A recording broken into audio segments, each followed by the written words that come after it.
Hello guys, update ko kayo sa aming kwarto na malapit na siya mapuno ng bato. Ayan po, malapit na siya mapuno. Ah, ito pala yung sinasabi nila na kaya po ako daw nagsingil sa kanila kasi yung pangbayad daw nila, ibayad ko din daw sa nagtambak dito. Hindi po ako ganun na tao kung hindi sa akin na pira, hindi ko po talaga yan gagamitin kahit gaano kami kahirap. Oo, mangutang din kami para pangbayad dito pero hindi namin gagamitin yung hindi naman sa amin.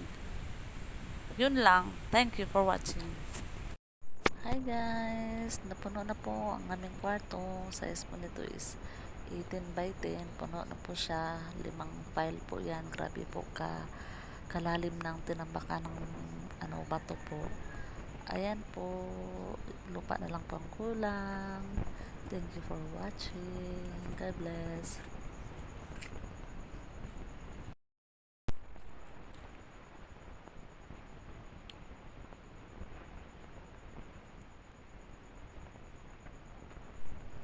Ito na po siya, puno na po siya ng bato. Hindi ko po nabidyohan yung paglagay ng lupa dito kasi nabisi po ako.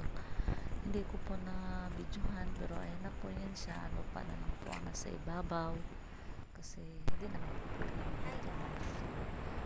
Ayan, ito na po yun. Ganito po ang bahay namin. Tinitira namin yan.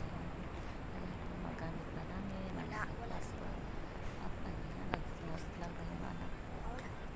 Ayan, ipapakita na namin sa inyo yung tapos na yung kwarto. At ayan, tinakpan ko na lang muna ng plywood at sila yung bintana.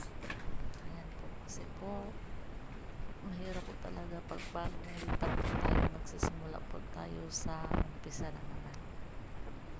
Ayan po, bisi-bisihan muna para dito na po kami matutulog kasi po doon kami natutulog sa kwarto ng isang anak ko kasi yun kasi ang unang tinambakan namin yung dalawang kwarto ng anak ko.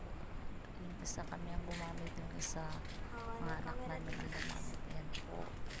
Ayan po, salamat kay Lord. Basta may tiyaga, may nilaga, sana makahanap kami ng madaling source of income para dito sa aming bahay. Thank you!